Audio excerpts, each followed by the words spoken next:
BNP একমাত্র রাজনৈতিক দল যেই দলের অভিজ্ঞতা আছে কিভাবে দেশকে সুন্দরভাবে সামনের দিকে পরিচালিত করতে হয়। দেশ আমাদেরকে অনেক দিয়েছে। এই দেশের জন্য 1971 সালে লক্ষ শহীদ জীবন উৎসর্গ করেছে এই দেশের স্বাধীনতা অর্জন করার জন্য। 2024 সালের 5ই আগস্ট জুলাই মাসে বহু মানুষ নিজের জীবন উৎসর্গ করেছে সেই স্বাধীনতাকে রক্ষা করার জন্য। 2024 সালে আমরা সেই স্বাধীনতাকে রক্ষা করেছি।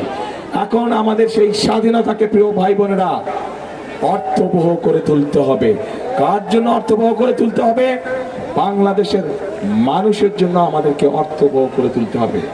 প্রিয় ভাই বোনেরা, এই যে আপনারা লক্ষ লক্ষ মানুষ যে আজ এখানে একত্রিত হয়েছেন, আজ আপনাদের সামনে দাঁড়িয়ে আমি হয়তো প্রতিপক্ষ সম্পর্কে অনেক কথা বলতে পারতাম, আপনারাও হয়তো জোরে জোরে হাততালি দিতেন, কিন্তু তাতে কি আপনাদের কোনো লাভ হতো? লাভ হতো না। বাংলাদেশের মানুষ এখন জানতে চায়, বাংলাদেশের মানুষ এখন দেখতে চায় যে কোন রাজনৈতিক দল কি পরিকল্পনা গ্রহণ করবে দেশ এবং জনগণের জন্য, যাতে জনগণ এবং দেশ আগামীতে সামনের দিকে এগিয়ে যেতে পারে।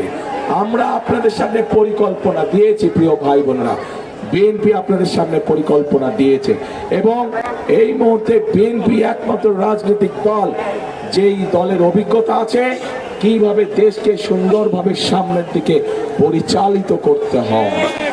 বিএনপি ছাড়া এই মুহূর্তে বাংলাদেশকে সঠিকভাবে পরিচালনা করতে পারে অভিজ্ঞতা সম্পন্ন এরকম কোন রাজনৈতিক দল নেই।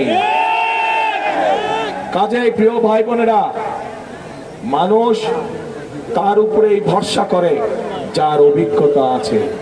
মানুষ তার উপরে ভরসা করে যার উপরে ভরসা করা যেতে পারে।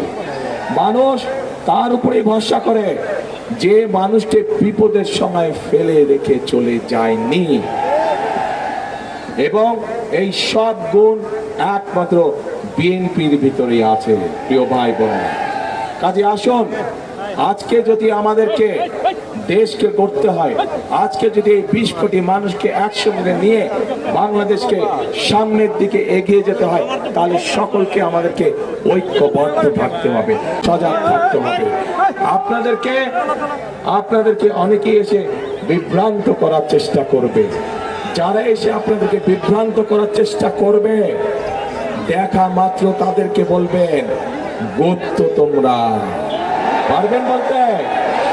যারা এসে বিভ্রান্তিমূলক কথা ছড়াবে তাদের একটাই নাম, তারা হচ্ছে গুপ্ত। কারণ তাদেরকে গত 16 বছর আমরা দেখি নাই। তারা এদের সাথে মিশেছিল, যারা 5 তারিখে পালিয়ে গিয়েছে তাদের সাথে তলে তলে মিশেছিল।